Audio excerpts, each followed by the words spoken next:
Assalamu alaikum wa rahmatullahi wa barakatuh. This is Roadside to Islam. Can you introduce yourself, please? My name's Amina from Fulton Heath. I'm 26 and I'm Black Caribbean. Okay, so how long have you been Muslim? For nearly 4 years now. MashaAllah. So what was your life like before you came to Islam? It wasn't good.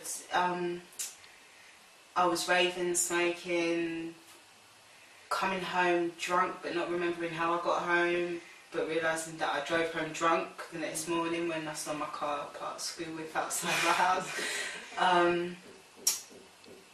I wasn't going in a good place, basically, but masha'Allah, I had many signs. I mean, I was searching for something, but I didn't know what I was searching for. And then I started to read the Bible, but it just didn't do anything for me. It wasn't making sense to me. I was questioning it a lot, and I thought, if this was the truth, then why would I be questioning it so much? And then a friend of mine that I knew, he was Muslim, so he was giving me dawah when I spoke to him and stuff. And then my mum, I expressed my interest to her, and she works with a Muslim lady who gave her a book for me, The Idiot's Guide to Islam.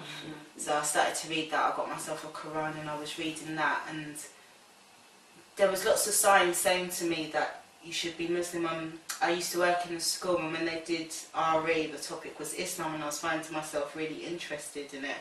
And I crashed my car outside Croydon Mosque, so I thought, subhanAllah, that's another sign there.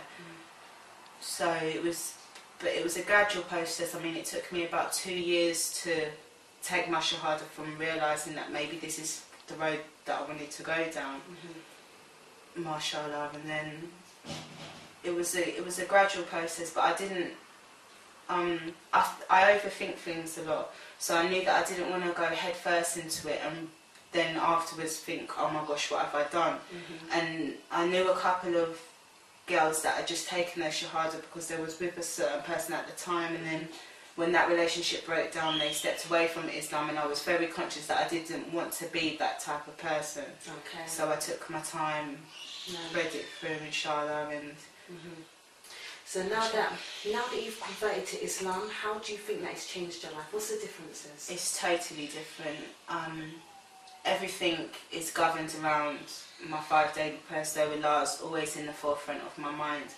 I've got a son now, so I'm very conscious that he learns from me first. I'm the teacher, so he needs to see me praying to know that's what he's got to do, and act in a certain way, because when I go outside with my hijab on, I'm representing all the other sisters in Islam, so I need to make sure that my actions are correct, because people can be quite ignorant. And even for my own personal family, I know sometimes when I first took my shahada, I'd be like, oh my gosh, I saw a Muslim woman in her car and she had music blaring out of it. So I know that my actions, people would judge the rest of the ummah on what I'm doing, so I'm very conscious. You know, if somebody cuts you up in the car, the first thing you want to do is shout and swear at them. But I've learned a new thing lately, that if somebody's rude to you, like, kill them with kindness, so you be extra polite to them back.